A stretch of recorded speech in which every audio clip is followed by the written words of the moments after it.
Նախագծի գլխավոր գործընկերն է Converse բանկը, ֆինանսական աշխարհի ձեր հուսալի գործընկերը։ Բարև ձեզ, եթերում մեր պատմությունը հաղորդաշարն է։ Այսօր մենք խոսում ենք Ամբերտ ամրոցի մասին, որը միջնադարյան Հայաստանի ամենանշանավոր բերդաքաղաքներից մեկն է եղել։ Ամբերտը սկզբնաղբյուրներում հիշատակվում է 10-րդ դարից սկսած, եւ հնագիտական աշխատանքները նույնպես ցույց են տվել, որ առնվազն այդ դարից սկսած այստեղ եղել է նշանավոր բերդաքաղաք, որը կարևորագույն նշանակություն է ունեցել դեպի Արարատյան դաշտ տանող ճանապարհների վերահսկողության համար։ Արագած լեռան լանջին գտնվելը փաստացի լայն հնարավորություններ է ընձեռել Ամբերտին, որպեսզի այստեղից հնարավոր լինի վերահսկել դեպի գետահովիտներ իջնող եւ դեպի հատկապես Արարատյան դաշտ իջնող բոլոր ճանապարհները։ Պատահական չէ, որ այստեղ 10-րդ դարում արդեն հստակ տեսնում ենք այն ենթակառուցվածքները, ամրոցաշինական ամբողջ համակարգը, որը հետագա ուսումնասիրությունների ընթացքում ի հայտ է եկել մասնագետների համար։ 10-րդ դարի երկրորդ կեսին Ամբերտը պատկանել է Պահլավունի իշխանական ընտանիքին եւ այդպիսին շարունակել է մնալ 11-րդ դարի առաջին կեսի ընթացքում եւ փաստորեն ստացվում է, որ Բագրատունյանց թագավորության ժամանակաշրջանում սպարապետական պաշտոնը զբաղեցնող Պահլավունիները տնօրինել են այս կարևորագույն բերդը։ Բագրատունյանց թագավորության շրջանում մենք շատ լավ գիտենք, որ Արարատյան դաշտը եւ Շիրակի դաշտը եղել են թագավորության սիրտը եւ պատահական չէ, որ Ամբերտը պետք է պատկաներ սպարապետական իշխանությունն իր ձեռքը պահող Պահլավունների իշխանական ընտանիքին։ Եվ այստեղ նաև մենք տեսնում ենք, որ բերդաքաղաքի տարածքում կառուցված կաթողիկե եկեղեցու մեջ պահպանվել է արձանագրություն, եկեղեցին 1026 թվականին կառուցած Վահրամ Պահլավունու մասին, որ նա է հենց եկեղեցին կառուցել, այդ թվականին կառուցման աշխատանքներն ամբողջացվել են, իսկ Վահրամ Պահլավունին այդ ժամանակ Բագրատունյաց Հայաստանի սպարապետն էր, այդպիսին էր արդեն 20 տարուց ավելի եւ պետք է եւս մոտավորապես նույնքան ժամանակ մնար հայոց սպարապետ։ Եվ հենց նրա պատվին էր շատ հաճախ կաթողիկե եկեղեցին Վահրամաշեն անունով է հայտնի։ Այսօր եկեղեցին պահպանված է եւ այն ենթարկվել է որոշակի վերականգնողական աշխատանքների խորհրդային տարիներին եւ բարեբախտաբար այսօր նրա դռները բաց են ուխտավորների համար։ Երբ խոսում ենք Ամբերտ ամրոցի մասին, մենք չենք կարող չնշել այն կարևոր դերակատարությունը, որ այն ունեցել է Զաքարյան իշխանապետության ժամանակաշրջանում եւ դրա համար մենք պետք է տեսնենք, թե ինչպես նրանց ձեռքում հայտնվեց այս կարևորագույն բերդը։ Բանն այն է, որ Բագրատունյաց Հայաստանի անկումից հետո հատկապես Հայաստանի արդեն սելջուկյան նվաճման ժամանակ 1070-ական թվականներին այս բերդը հայերի ձեռքից անցնում է տվյալ դեպքում սելջուկյան իշխանություններին եւ նրանք կարողանում են այստեղ նույնիսկ իրենց կայազոր տեղակայել եւ փաստորեն Հայաստանի սրտում հայտնվում է սելջուկ-թյուրքական կայազոր, որը մոտ էր գտնվում, ստացվում է մեր պատմական մայրաքաղաքներին Դվինին, Անիին եւ մեկ այլ կարևոր բերդ կար մոտակայքում, Բջնիի բերդի մասին է խոսքը, որը պետք է նույնպես Զաքարյանների ժամանակ առաջնային ուշադրության արժանանա։ Հետագայում արդեն տեսնում ենք, երբ որ Զաքարյան իշխանական ընտանիքը ձեռք է բերում մեծ ազդեցություն հարևան Վրաստանում, նրանք մեծ ջանքեր են գործադրում, որ կարողանան 12-րդ դարի ընթացքում իրենց տիրույթների համակարգը ձևավորել, դա սկզբից արվում է հենց Վիրքի տարածքում, այնուհետև նրանք ծավալվում են դեպի Լոռու տարածք եւ ահա արդեն 12-րդ դարի վերջին պետք է սկսվի նրանց գլխավորությամբ Հայաստանի ազատագրման վճռական գործընթացը։ Այստեղ առաջին կարևորագույն կետը հենց Ամբերտն է եղել։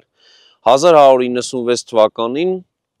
Ամբերտը ազատագրվում է նրանց կողմից եւ դրանից սկսում է հենց վճռական փուլը, որ պետք է շարունակվեր մինչեւ 1230-ական թվականներ։ Այստեղ շատ կարևոր է նշել, որ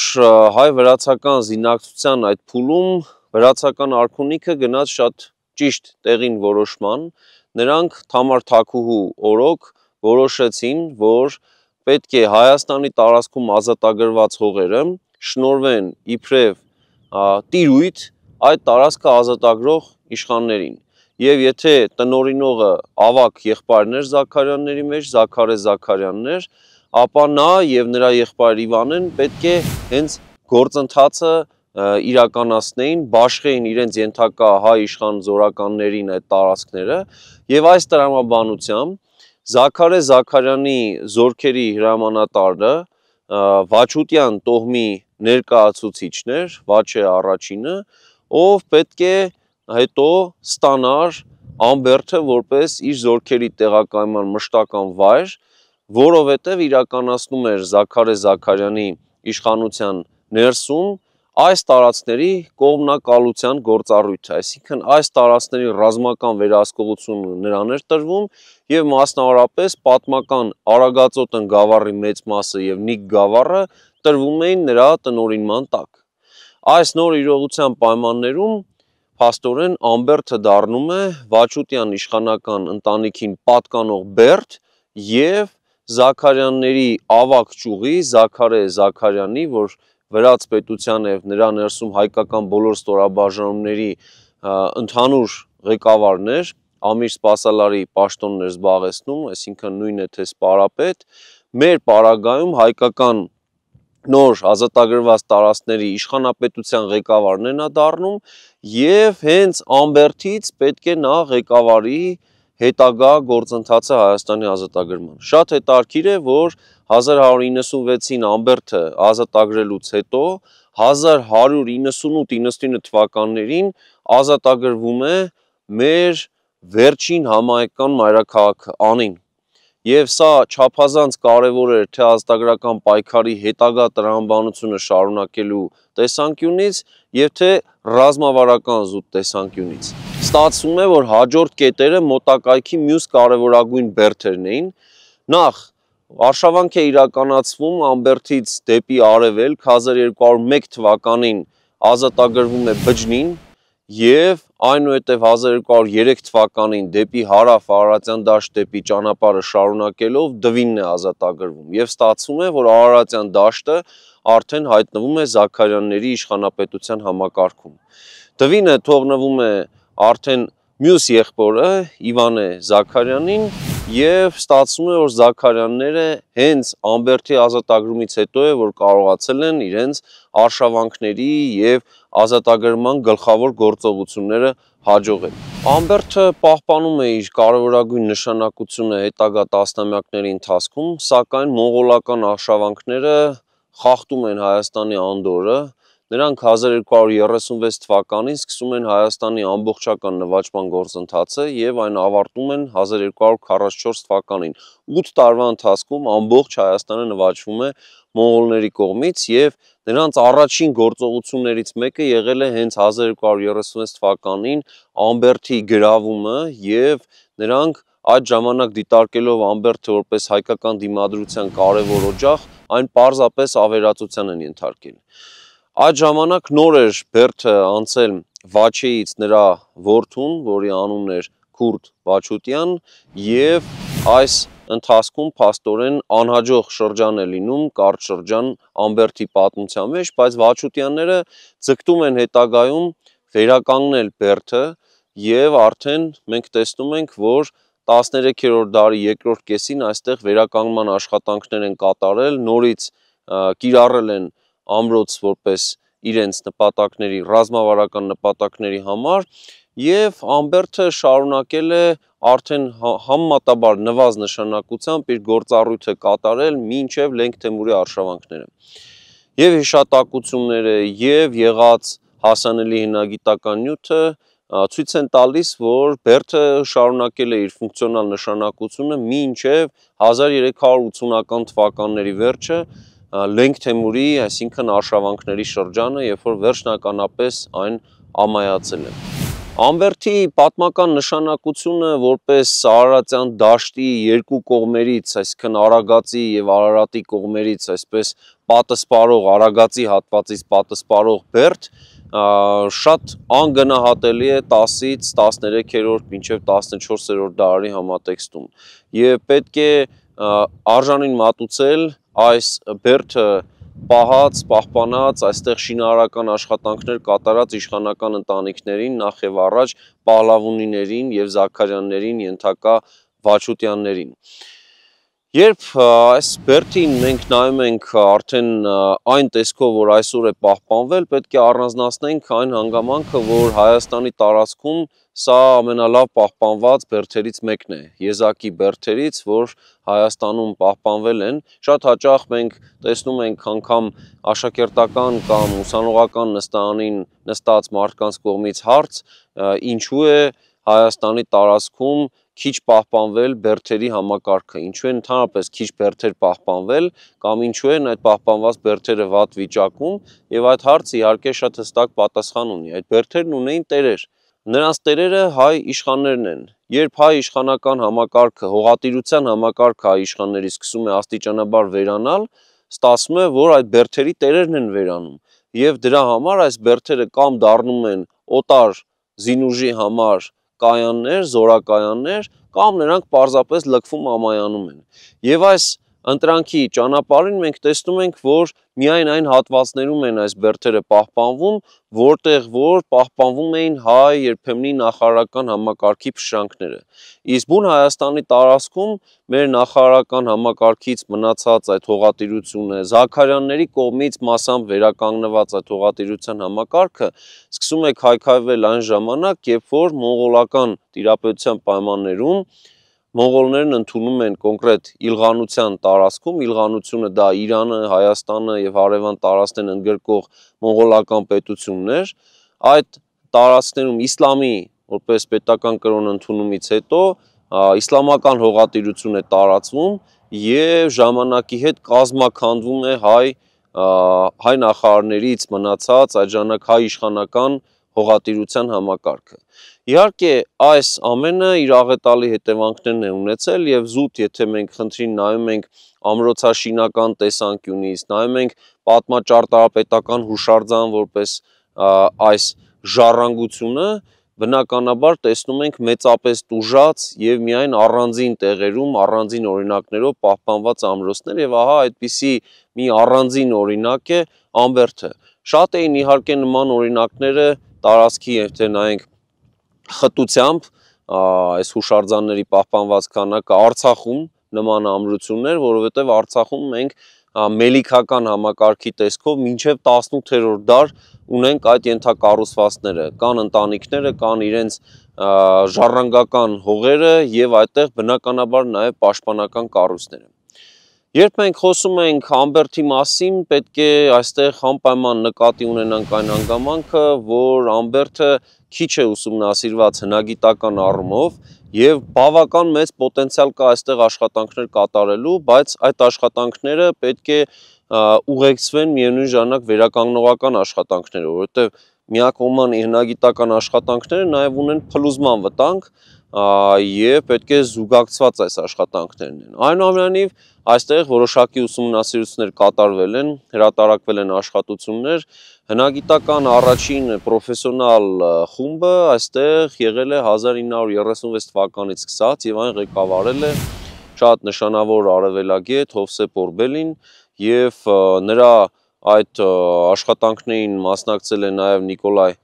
Տոկարսկին եւ հետագայում նա արդեն հետպատերազմյան շրջանում Տոկարսկին ինքը այստեղ իր սեփական արշավախմբով է աշխատել եւ 1960-ական թվականներին նրա աշխատանքը 63 թվականից սկսած 60-ականների վերջին մեկ այլ արշավախումբ է շարունակել եւ ի վերջո այս արդյունքները եզրափակվել եւ հրատարակվել են գրքի տեսքով, սակայն կրկնում եմ պոտենցիալը հնագիտական աշխատանքների բավականին մեծ է։ Մասնակի աշխատանքներ եղել են նաեւ 2020-ականների սկզբին, սակայն այստեղ շափազանց մեծ կարիք կա հատկապես վերականգնողական աշխատանքների, ամրակայման աշխատանքներին զուգահեռ այս աշխատանքները կատարելու։ Ամբերդը բացառիկ ամրոց է, ոչ միայն իր պահպանվածությամբ, այլ նաև ենթակառուցվածքների տրամաբանությամբ, պահպանվել է հիմնական դղյակը, որ 10-ից 13-րդ դարերով է թվագրվում,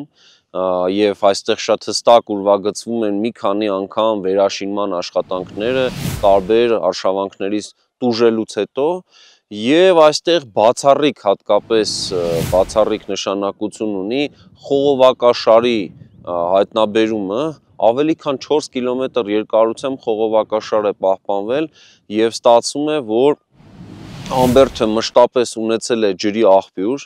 եւ նաեւ այստեղ պահպանված բաղնիքը ունեցել է հստակ եւ ստորգետնյա ջեռուցման համակարգ եւ նաեւ ունեցել է եւ կավե ուրեմն խողովակաշարով ջրի եւ մուտքի եւ ելքի հնարավորություններ եւ ամենահետաքրքիրը տաք ջրի մուտքը ապահովել է մետաղական հենց երկաթե խողովակով եւ ստացվում է որ մեր նախնիները դեռևս 10-11-րդ դարերից սկսած հրաշալի գիտակցել են եւ հիգիենայի կարեւորությունը եւ կարողացել են դրան համապատասխան տեխնիկական լուծումներ տալ այս առումով 10-11-րդ դարում շատ ավելի առաջ են եղել քան Արևմտյան եւ կենտրոնական Եվրոպայում գոյություն ունեցած տեխնոլոգիաներն են եղել ամրոցաշինության պարագայում եւ հատկապես հիգիենայի նրտեղ ապահովման ջրի հասանելիության հարցերում բացառիկ այստեղ առաջ են եղել մեր նախնիները։ Ամբերդում շատ հետաքրքիր է որ պահպանվել է ոչ միայն այստեղ 1026 թվականին ոցված կաթողիկ եւ Արամաշեն եկեղեցին եւ ոչ միայն դղյակը, որ եռահարկ է եղել, առանձին հատվածներ նույնիսկ քառահարկ, ունեցել է իր ջրամբարը, իր մշտական ջրի փաստորեն հասանելիությունը խողովակաշարով, ունեցել է նաեւ երկու գաղտնուղիներ, որոնցից մեկը մասամբ պահպանվել է եւ հատկապես ապահովել է հենց ջրի հետ կապը, ջրի աղբյուրի հետ կապը, իսկ մյուսը լավ վիճակում չէ, միայն հետքերն են պահպանվել եւ այս ամենից բացի այստեղ նաեւ իհարկե պահպանվել են բրգաձև փաստորեն աշտարակների ենթակառուցվածքների մի մասը եւ նրանք հենց ցույց են տալիս որ Ամբերդը ի սկզբանե հարմարեցված է եղել իր ճարտարապետական լուծումներով ռելիեֆին տեղի այսինքն տեղանքին լեռնագրությանը եւ օգտագործվել է այն հանգամանքը որ հենց այն կառուցված է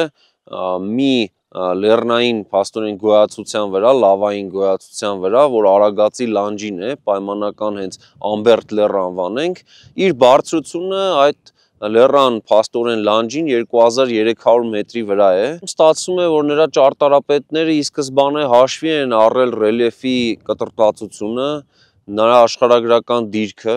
եւ տեղանքի բնական միջավայրի հետ այնպես են հարմարեցրել, որ մաքսիմալ օգտագործեն նրա կարևորությունը որպես ռազմավարական դիրքում գտնվող ամրոց եւ հատկապես այն հատվածներում որտեղից թշնամին կարող էր